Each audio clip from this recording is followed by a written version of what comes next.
Birmingham. Yes, sir. I mean, it's one of the top bowls you can play in. I mean, does that really hit you? I mean, I guess it's the nostalgia of the Sugar Bowl, not to take anything away from the Birmingham Bowl, but what you guys are going into on Monday and just kind of what comes with the Sugar Bowl? I mean, definitely, anytime you play in a bowl like the Sugar Bowl, I mean, stakes are a little bit higher. I mean, just all around, it's a great bowl to be in. How does it feel to be close to as 100% as you guys have been in months? I mean, it's good to have everybody healthy and just ready to roll. How noticeable is it? I mean, like, it really has to feel, you see it immediately, like when you're out there practicing. I mean, basically, everybody's executing, everybody's out there. You don't have to really worry about contingency plans as much. I mean, everything can just go smoothly, basically. There's been some talk about how much the non-playoff bowl really means. Well, what does the Sugar Bowl, playing in the Sugar Bowl, mean for you and for Auburn? I mean, it's another game you get to compete with your brothers in. I mean, it's still another game of the season, and definitely helps to go into the next season with momentum. Definitely. I mean, it's just fun to play football, so I don't know why you wouldn't play, you know? Braden, have you made a decision on what you're going to do with next year, if you're coming back or if you're going to go to the NFL draft? Right now I'm just focused on the bowl game, and I just want to win the Sugar Bowl right now. Do you have kind of a timetable for when you want to have your mind made up? I'm not sure yet. I'm just focused on the bowl right now. How's practice out there? That wind is a little rough sometimes. I mean, it kind of cools you off, though, so I can't complain about it. Are you able to get out in New Orleans, see anything? Yeah, I've taken a look around. I mean, it's a nice place to be.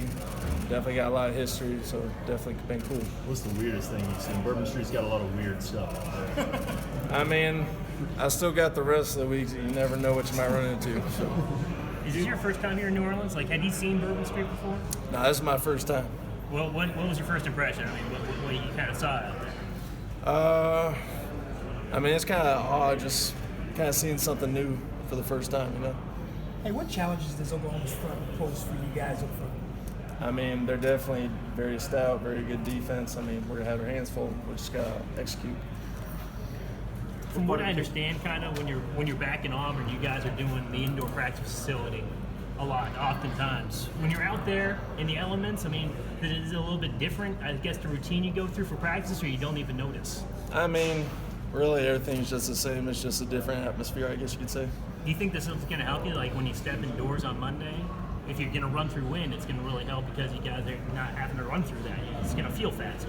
I mean, basically there ain't going to be much conditions in a dome, of course, but I mean, really, everything going to be the same. I don't really feel that it'll be any different. How much different is this offense when Cameron, Sean, and Carry-On are all healthy and able to contribute?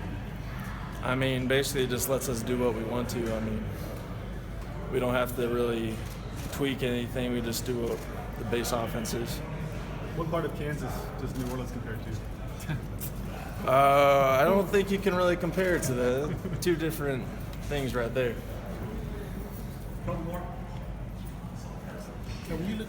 Go ahead. I was going to ask you, it's sort of a strange year in the SEC. A lot of teams really good, but not necessarily great. Is that a good description outside of Alabama? You know, 4 or 5 of you finished 8-4. Was just a lot of parity, you think? I mean, SEC this year? Each week, I mean, every team's really good. And anytime during you play an SEC game, it can go either way. Everybody's about equal, I feel like. When you look back over the season, you know, sort of, I guess, a fine line between wins and losses. You look back to the LSU game, and you know, 1 second that kind of made the difference there. What does that kind of just tell you about how close things are in that division? I mean, if you think about like the statement, like every inch counts. I mean, that's really what it comes down to in the SEC. Like any opportunity you can get, I mean, it could just be the deciding factor, you know. Did that game do anything to kind of turn things around for you after that when you guys put together a winning streak? I definitely felt like it helped give us some momentum going into the next game. You know, that was definitely gave us a lot of energy going into the next games, definitely. What do you remember about that kind of that 1 second and just the moments from where they scored and then they came off the board? I mean, it definitely gave us some relief when we found out we did win. I mean, when you see like the last second we thought they had scored, I mean, it just kind of took it out of you a little bit, but I mean, it's really types of things like that really help you get momentum going into the season. How much do you think y'all season would have changed had the call not gone your way? I mean, how much do you think that could have affected y'all's whole season? I mean, you can't really think about it that way. I mean, everything happens for a reason, so that's just how it turned out. We won the game. What do you think of Oklahoma's Last one. Say again? Just impressions of Oklahoma, what you're going to be facing. I mean, they execute like they're supposed to. They get after it, fly out to the ball. We're going to have our hands full. We just got to execute. Thanks, Braden. Thank you.